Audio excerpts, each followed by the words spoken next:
일단 디즈니이 플러스에서 공개하지 못하는 작품 관련해서 위약금 규모가 기사를 보니까 뭐 1,000억 원 넘을 수 있다 이런 얘기 있던데 어떻게 이런 액수까지 나올 수 있는 건가요? 일반적으로 예. 이제 엔터테인먼트 관련해서 계약을 맺게 되면 보통 이제 제작비가 들어가죠. 이제 광고를 하는 경우는 광고비, 그다음에 이제 제작비 이런 게 들어가는데 예. 이게 엄청난 돈이 들어갑니다. 지금 이 디즈니랜드 오리지널 관련된 넉오프 이것이 한 600억 제작비가 들어갔다는 거 아닙니까? 네. 그러면 일반적으로 한 2배에서 3배 정도의 유약금을 물게 돼 있어요. 그런데 이렇게 금액이 많을 때는 꼭 2~3배라고 볼 수는 없죠. 예. 그러면 엄청난 거 아닙니까? 예. 그럼 유약금을 뭐 예를 들어 3배면 600에 3배면 1,800억인데 그러면 오히려 김수현 씨가 뭔가 유약금을 낼 상황이 되면 오히려 제작자가 돈을 버는 그런 잘못된 구조가 되죠. 그렇죠. 그래서 이런 경우는 없다. 그리고 이게 법적으로 간다 하더라도 예. 과다하기 때문에 예. 인정될 가능성은 없다고 봐요. 그렇지만 뭐 어쨌든 유약금은 뭐 물어낼 수밖에 없는 상황이고 2~3배는 안 된다 할지라도 600억 정도 되면 이제 2~3배는 안 되겠죠. 그래도 엄청난 거.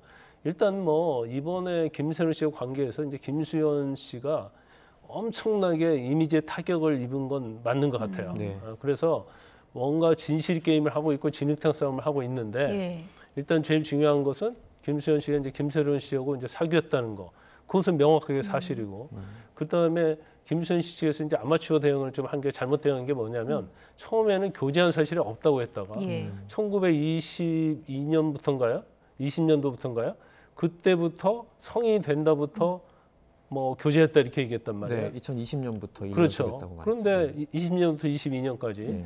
그런데 지금 나오는 내용 전체적으로 보면 지금 미성년자였을 때도 교제한 것이 드러나는 거예요. 네. 그러면 미성년자와 어떤 교제 자체가 교제 자체는 불법은 아니거든요.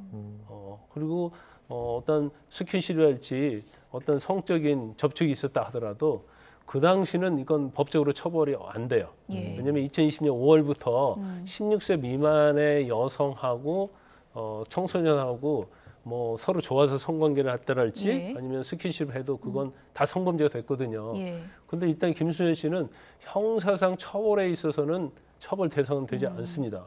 그런데 본인이 지금 나오는 내용은 일단 처음에 교제한 적 없다. 성인 돼서 교제했다. 근데 지금 카톡 같은 내용 보면 지금 뭐 16세, 17세 때도 만났다는 내용이 거의 드러나고 있잖아요. 이건 부인할 수 없을 그 거예요. 부분에 대해서는 김수현 씨 측이 공식 입장은 밝히진 않았습니다. 그렇죠. 예. 근데 저 부분은 제가 볼 때는 밝히기 어려울 거고 인정할 수밖에 없는 예. 그런 상황이라고 보거든요. 그래서 일단 본인이 처음부터 쿨하게 아 그때 사귀었다. 그렇지만 서로 좋아하는 사이였고 아무런 문제가 없었고 언제 이별을 했었다. 그다음에 그 이후에는 서로의 연락 같은 게 없었다. 이렇게 명확하게 밝혔으면 이렇게까지 가지 않았을 가능성이 큰데 아마 뭐 대응 등을 좀 잘못했고 또 소속사도 마찬가지로 이제 그러다 보니까 이제 한 가지가 거짓말하면 마치 다른 것도 거짓말처럼 예. 대중은 느낄 수밖에 없는 거거든요. 근데 그런 면에서 제가 볼 때는 대응을 좀 잘못하고 있다 이렇게 봅니다. 네.